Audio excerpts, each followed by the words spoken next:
여호와는 나의 목자시니 내게 부족함이 없으리로다. 그가 나를 푸른 풀밭에 누이시며 쉴만한 물가로 인도하시는도다. 아멘.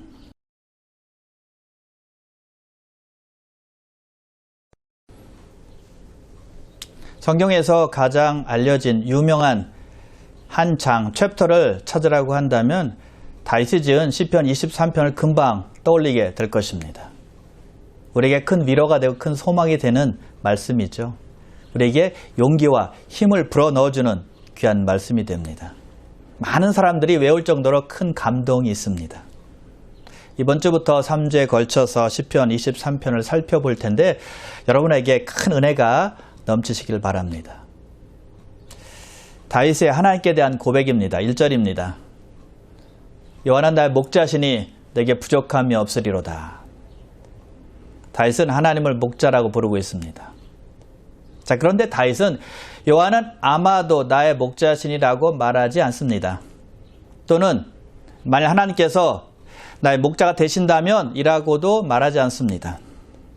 또는 여호와가 나의 목자 되시기를 간절히 소망합니다 라고도 말하지 않습니다. 다윗은 여호와는 나의 목자시니라고 담대하게 말하고 있다는 것이죠. 자신감이 넘칩니다. 하나님은 자신의 개인적인 목자여 자신은 그의 양이라고 말하고 있는 것입니다. 보통 다윗이 시편 23편을 쓴 시기는 목동이었을 때가 아니라 왕이 되었을 때라고 말을 합니다. 다윗은 목동의 시기에서부터 왕이 되기까지 하나님께서 자기의 목자가 되셔서 자신을 인도하시고 보호하신 분으로 경험한 것입니다. 그 경험을 쓴 것이 바로 시편 23편이죠. 다윗은 양을 지키고 돌보는 목자였기 때문에 목자와 양과의 관계를 누구보다 잘 알고 있었을 것입니다. 자신이 헌신적으로 양을 돌보고 지킨 것처럼 하나님께서는 자신을 돌보고 지키신 분으로 경험한 겁니다. 다윗에게 있어서 하나님은 실제로 살아서 역사하시는 진짜 목자였다는 것이죠. 그래서 여호와는 나의 목자시니 내게 부족함이 없으리로다 라고 고백할 수 있었던 것입니다. 여러분, 양은 들짐승이 아닙니다. 주인이 사서 자기의 재산으로 가지고 있는 것입니다. 주인의 것, 주인의 소유라는 것입니다. 그래서 양은 주인의 보호를 받는 거죠. 우리가 꼭 기억해야 될 것이 바로 이 부분입니다. 하나님께서 우리의 목자가 되시기 때문에 나는 하나님의 것이라는 것입니다. 나는 하나님의 소유라는 것입니다. 나는 하나님께 속한 사람이 되었다는 것입니다. 그래서 우리도 여호와는 나의 목자시니라고 고백할 수 있는 것이죠. 성경은 하나님이 우리의 목자여 우리는 그의 양이라고 표현을 합니다. 여러분, 우리가 왜 양 같을까요?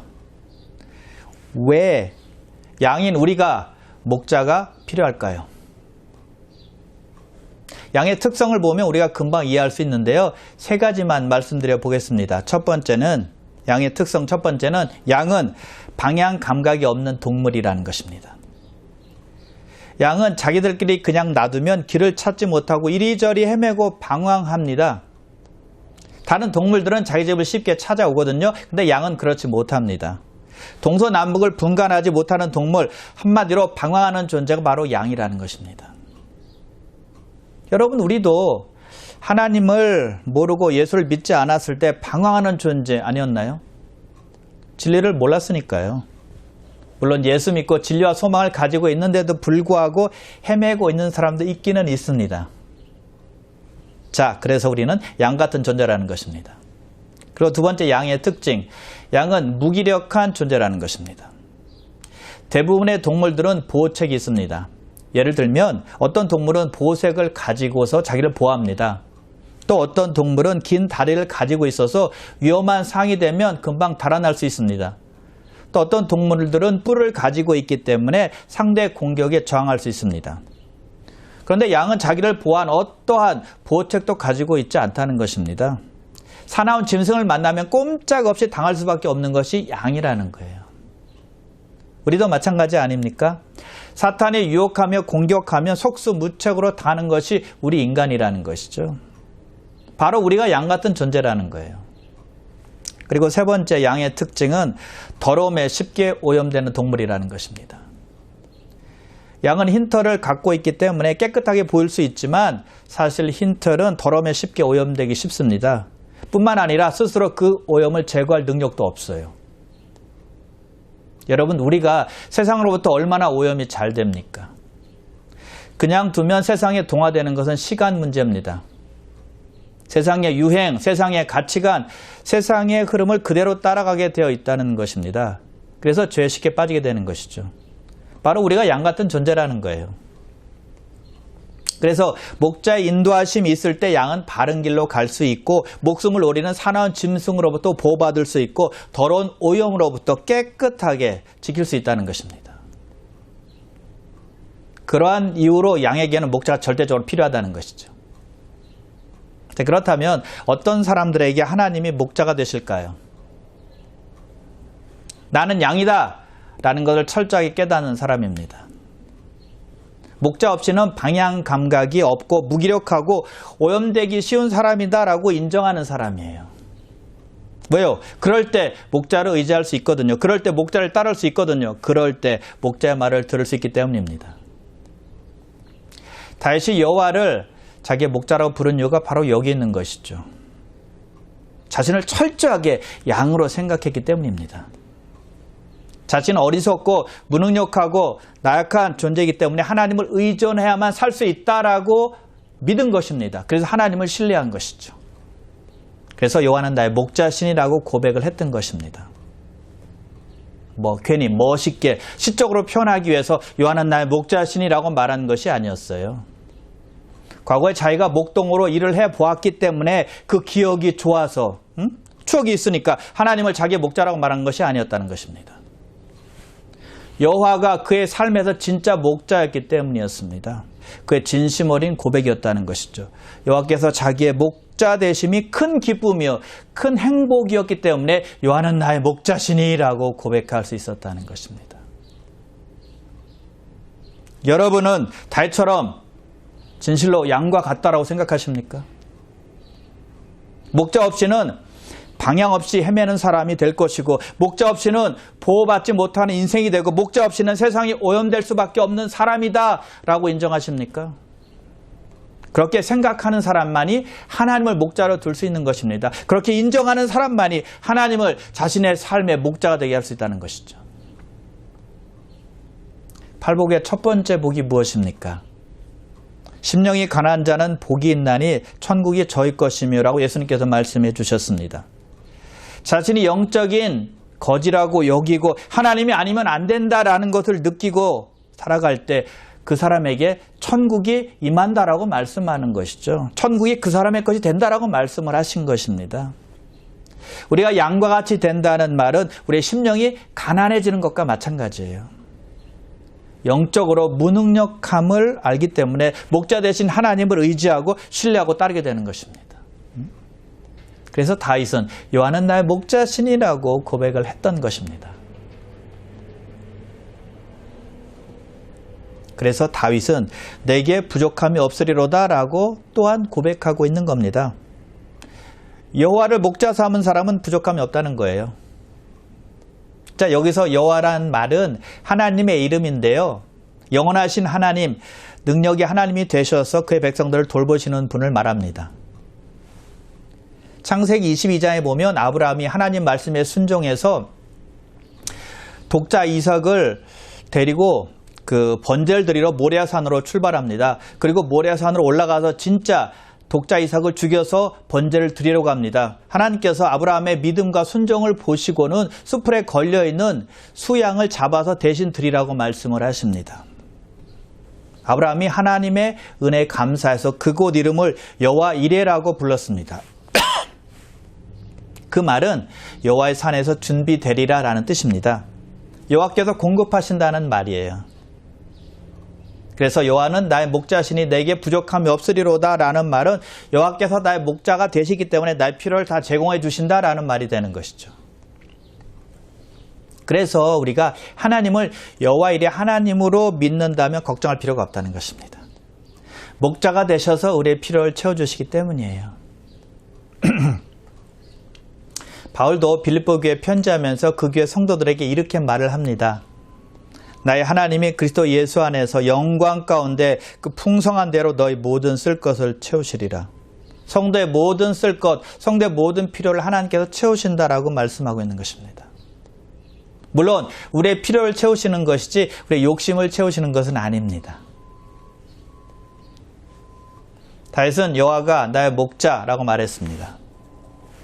여러분, 하나님께서 저절로 우리의 목자, 저절로 자동적으로 우리의 목자가 되실까요? 하나님이 나의 주님이 되시지 않는다면, 하나님이 나의 삶의 주인이 되시지 않는다면 여호와께서 절대 우리의 목자가 되실 수 없습니다. 하나님이 나의 주인이 되셔야만 합니다. 그럴 때 주님께서 나의 목자가 되시는 거예요. 요한복음 10장에 보면 예수님께서 자신을 선한 목자라고 말씀하시면서 나는 내 양을 알고 양도 나를 아느니라 라고 말씀하세요. 주인은 양을 알고 양도 주인을 알게 된다는 것입니다. 또 그리고 이렇게 말씀하십니다. 내 양은 내 음성을 들으며 나는 그들을 알며 그들은 나를 따르느니라. 주님의 양은 목자의 음성을 듣게 되고 목자는 그들을 알고 그들은 주님을 따른다는 것입니다. 목자를 따른다는 것입니다. 예수님이 우리의 목자가 되신다면 우리가 예수님을 알고 예수님의 말씀을 듣고 예수님을 따르게 된다는 거예요. 그래서 주님이 내 삶의 목자가 되길 원합니다. 그러나 내 삶의 주인 되는 것을 원치 않습니다. 라는 말은 맞지 않는다는 것입니다. 하나님이 내 삶의 주인이 되실 때 하나님께서 내 삶의 목자가 되신다는 것이죠. 그래서 우리가 예수 믿을 때 예수를 구세주로 믿을 뿐만이 아니라 주님으로 믿어야 하는 것입니다. 즉, 내 삶의 주인으로 모셔야만 한다는 것이죠. 그럴 때 주님께서 나의 목자가 되시는 것입니다. 여러분, 하나님께서 나의 목자가 되시지 않는다면 다른 어떤 것이 나의 목자가 될 것입니다. 다른 어떤 사람이 나의 목자가 될 것입니다. 그러면 다윗의 고백이 우리의 고백이 될 수가 없는 것입니다. 여호와는 나의 목자시니 내게 부족함이 없으리로다 라는 고백이 성립되지 않는다는 거예요.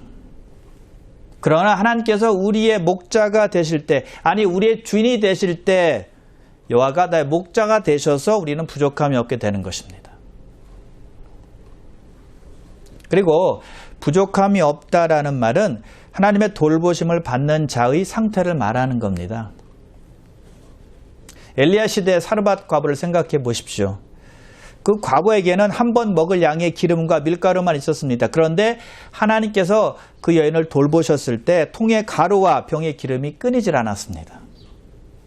이렇게 하나님을 목자로 삼아 그의 돌보심을 받을 때 부족함이 없는 상태가 되는 것입니다. 왜요? 하나님은 만물의 주인이 되시고 전능자가 되시기 때문입니다. 그래서 하나님을 주일 삼고 목자로 삼아 따르며 의지하는 자들에게는 아무것도 없는 상황일지라도 부족함이 없게 인도하신다는 것이죠. 그래서 시편 기자는 이렇게 고백을 해요. 시편 34편 10절인데요. 젊은 사자는 궁핍하여 줄일지라도 여호와를 찾는 자는 모든 좋은 것에 부족함이 없으리로다. 동물의 왕인 사자도 궁핍할 수 있습니다. 굶주릴 수 있습니다. 그러나 여호와를 목자 삼고 여호와를 찾는 자들은 결코 부족함이 없게 된다라고 말씀하고 있는 것이죠. 하나님은 당신을 찾는 자들에게 좋은 것으로 공급하여 주신다는 거예요. 자, 하나님께서 좋은 것으로 부족함이 없게 채워주시는데도 불구하고 만족감이 없는 사람이 있다면 그런 사람들은 어떤 사람들일까요? 그 사람에게 하나님의 공급하심이 부족한 것입니까? 아니죠. 그 사람에게 하나님의 은혜가 부족한 것입니까? 그것도 아닙니다. 채우신 하나님의 은혜에 대한 감사가 부족함 때문일 것입니다. 우리가 하나님을 우리의 주인으로 모시고 목자로 믿고 의지할 때 하나님은 부족함 없이 채우신다는 걸 믿으시길 바랍니다. 그리고 다윗은 목자 되신 하나님께서 자신을 어떻게 인도한다고 말하고 있습니까? 자, 목자 되신 하나님께서 저와 여러분들을 어떻게 인도하실까요? 2절입니다. 그가 나를 푸른 풀밭에 누이시며 쉴만한 물가로 인도하시는 도다. 여러분, 이 구절을 보면 어떤 느낌이 드십니까? 한 폭의 그림을 보는 것 같지 않습니까? 그가 나를 푸른 풀밭에 누이시며 쉴만한 물가로 인도하시는 도다. 평화, 안식, 만족, 쉼, 이런 단어가 생각이 나시죠? 푸른 풀밭이 넓게 펼쳐져 있고 그 사이로 잔잔한 물이 흐르고 있습니다. 그 초록색 잔디 위에 포만감에 젖은 양떼들이 한가롭게 누워 있습니다. 아주 평화로운 모습입니다. 선한 목자 되신 하나님께서 우리를 그렇게 인도하신다는 것입니다. 자, 목자가 푸른 풀밭에 누인다고 했습니다. 자, 그런데 양들이 배가 무척 고픕니다. 뭔가 두려움이 있습니다. 불안함이 있습니다. 편안치 않은 상태예요. 그런데도 불구하고 목자가 양들을 쉽게 푸른 잔디에 누이게 할 수 있을까요? 아무리 순한 양이라 할지라도 쉽지 않을 것입니다. 눕지 않으려고 반항할 수도 있습니다.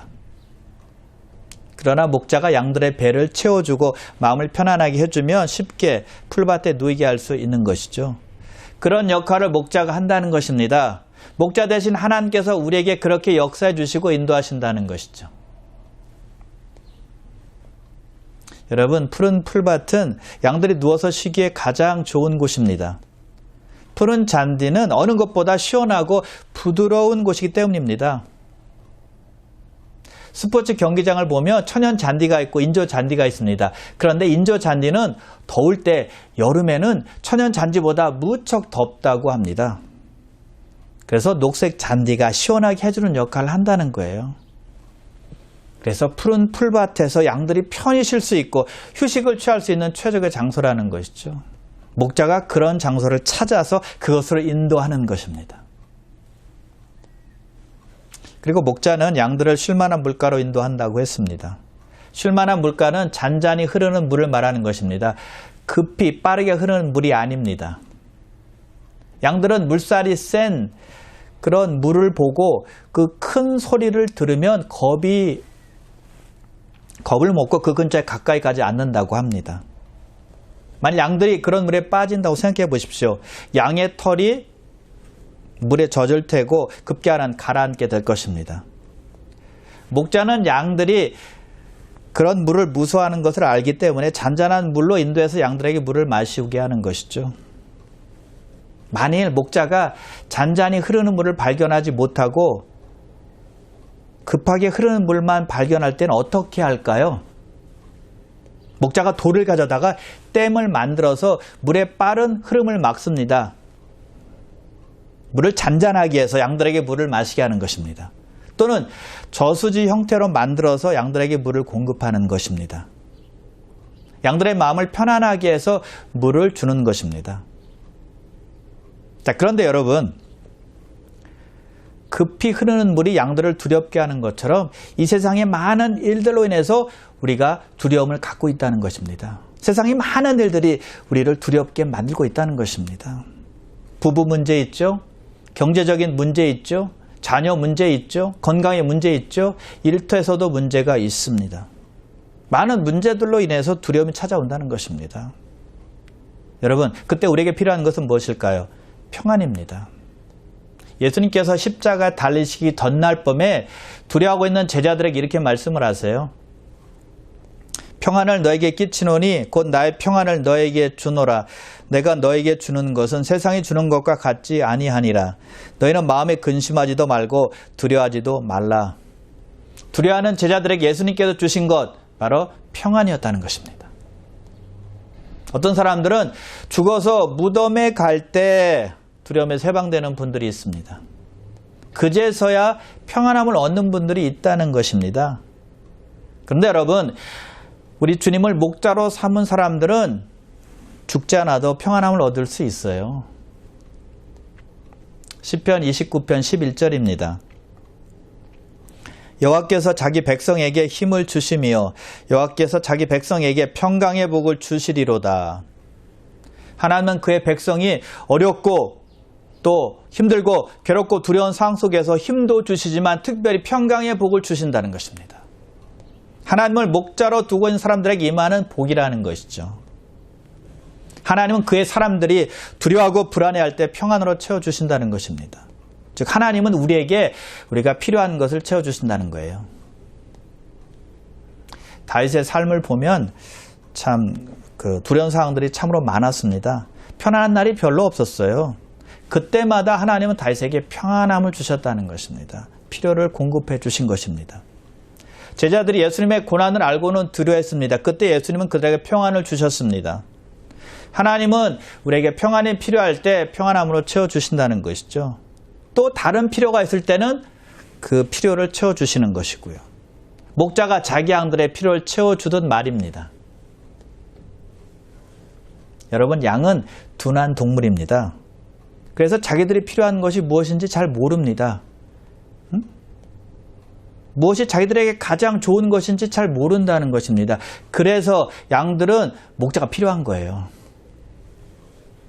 목자가 양들의 필요를 감지하고 필요한 것을 채워주는 것이죠. 그런데 여러분 아십니까? 우리도 우리의 필요를 잘 모를 때가 있다는 것입니다. 우리에게 가장 필요한 것이 무엇인지 잘 모를 때가 있다는 겁니다. 우리는 한 치 앞도 내다볼 수 없는 인간이기 때문에 그렇습니다. 우리는 현재 보이지 않는 필요는 잘 모른다는 거예요. 그런데 우리 하나님은 그것도 아시고 그것까지도 채워주신다는 것이죠. 그 당시에는 모르는데 나중에 깨닫게 됩니다. 여러분 기억나십니까? 우리가 아주 어렸을 때 종종 낮잠을 자야만 했습니다. 자고 싶지 않는데 부모님들은 자야 된다고 말씀하세요. 우리를 재우셨습니다. 우리는 자지 않아도 된다라고 생각했지만 부모님은 자야 된다라고 말씀하셨다는 것입니다. 우리는 더 놀고 싶었지만 부모님은 자야 된다라고 말씀하시죠. 부모님들은 우리에게 낮잠이 필요하다는 것을 아셨다는 것입니다. 우리가 모르는 것을 부모님은 알고 계셨다는 것이죠. 그때 우리는 몰랐습니다. 그러나 나중에 커서는 다 알게 되었죠. 하나님께서 우리를 그렇게 인도하신다는 것입니다. 강제로 쉬게 하실 때가 있습니다. 우리가 모르는 필요를 아시고 필요를 채우신다는 거예요. 그런 상황을 허락하시는 것이죠. 마가복음 6장에 보면 예수님의 제자들이 예수님께 와서 그들이 행한 일을 보고하는 장면이 나옵니다. 예수님께서 제자들을 보내시면서 전도하게 하시고 귀신을 쫓아내는 권능을 주셔서 보내셨습니다. 그때 제자들이 이를 다 행하고 예수님께 와서 보고했던 것입니다. 그때 예수님께서 제자들에게 이렇게 말씀을 하세요. 너희는 따로 한적한 곳에 가서 잠깐 쉬어라. 휴식을 취하라는 것입니다. 제자들은 괜찮다라고 생각했을지 모르겠지만 그들은 일정을 잠깐 멈추고 쉬어야 했던 것입니다. 제자들은 몰라도 예수님은 아셨다는 것이죠. 강행했다가는 피로가 쌓이고 어려운 일이 발생할 수 있었기 때문이었습니다. 그래서 여러분, 휴식은 낫을 더 날카롭게 하는 것과 같은 겁니다. 풀을 잘 베기 위해서는 낫을 갈아야 한다는 것이죠. 만약 열심히 일하는 농부에게 가서 지금 일하는 것을 멈추십시오. 낫을 갈아야 합니다. 라고 말했다면 농부가 좋아할까요? 좋아하지 않을 겁니다. 그러나 일하는 것을 멈추고 낫을 갈지 않으면 아무리 열심히 일해도 무딘 낫 때문에 힘만 들 겁니다. 풀은 잘 베이지 않을 것입니다. 효과적이지 못할 것입니다. 그래서 더 많은 일을 효과적으로 하기 위해서 휴식은 필수라는 것이죠. 그래서 우리 하나님은 우리가 해야 되는지 아니면 하지 말아야 되는지 너무나 잘 아시고 우리를 바른 길로 인도하신다는 것입니다. 가장 좋은 길로 인도하신다는 거예요. 그래서 목자는 양들이 언제 어디에서 쉬어야 하는지를 알고 쉴만한 곳으로 인도한다는 것이죠. 양들은 몰라도 목자는 양들이 언제 쉬어야 하는지 정확히 안다는 것이죠. 무슨 말일까요? 하나님은 우리가 생각하지 못하는 필요까지도 채우신다는 것입니다. 하나님은 우리가 생각하는 그 이상으로 역사하신다는 것을 알 수가 있는 것이죠. 에베소서 3장 20절입니다. 우리 가운데서 역사하시는 능력대로 우리가 구하거나 생각하는 모든 것에 더 넘치도록 능히 하실 예게. 하나님은 그의 능력대로 우리에게 역사하시는데 우리가 간구하고 생각하는 것 이상으로 넘치게 역사하신다는 거예요. 더욱 넘치게 채워주신다는 말입니다. 훨씬 더 풍성하게 베풀어 주신다는 것입니다. 우리가 모르는 필요도 아시고 채워주신다는 거예요. 그래서 여호와는 나의 목자시니 내게 부족함이 없으리로다 라는 고백이 바로 우리의 고백이라는 것이죠. 자, 양들이 편안하게 쉴 것을 누가 한다고요? 목자가. 그렇다면 우리가 편안하게 쉴 것을 누가 합니까? 하나님께서. 여러분, 우리 삶은 늘 두려움과 불안함이 있습니다. 걱정, 근심, 초조, 염려, 투성이잖아요. 그래서 참 안식과 참 평안을 주신 하나님 안에 있을 때 푸른 풀밭과 쉴만한 물가로 인도하시는 그런 놀라운 하나님을 경험하게 될 줄 믿으시길 바랍니다. 여러분, 양은 순한 동물이지만 까다로운 동물입니다. 아무데나 눕지 않습니다. 아무 데서나 쉬지 않습니다. 양들은 두려움이 있을 때도 눕지 않고요. 양들 사이에 마찰이 있을 때도 눕지 않습니다. 파리나 벌레들이 괴롭혀도 눕지 않습니다. 또한 배가 고파도 눕지 않아요. 그것을 목자가 알기 때문에 두려움을 쫓아내주고 양들 사이에 마찰이 없게 해주고 파리를 몰아내주고 음식을 공급해 주는 것입니다. 또한 양이 잠을 자다가 어떤 소리에 깨면 어떤 반응을 할까요?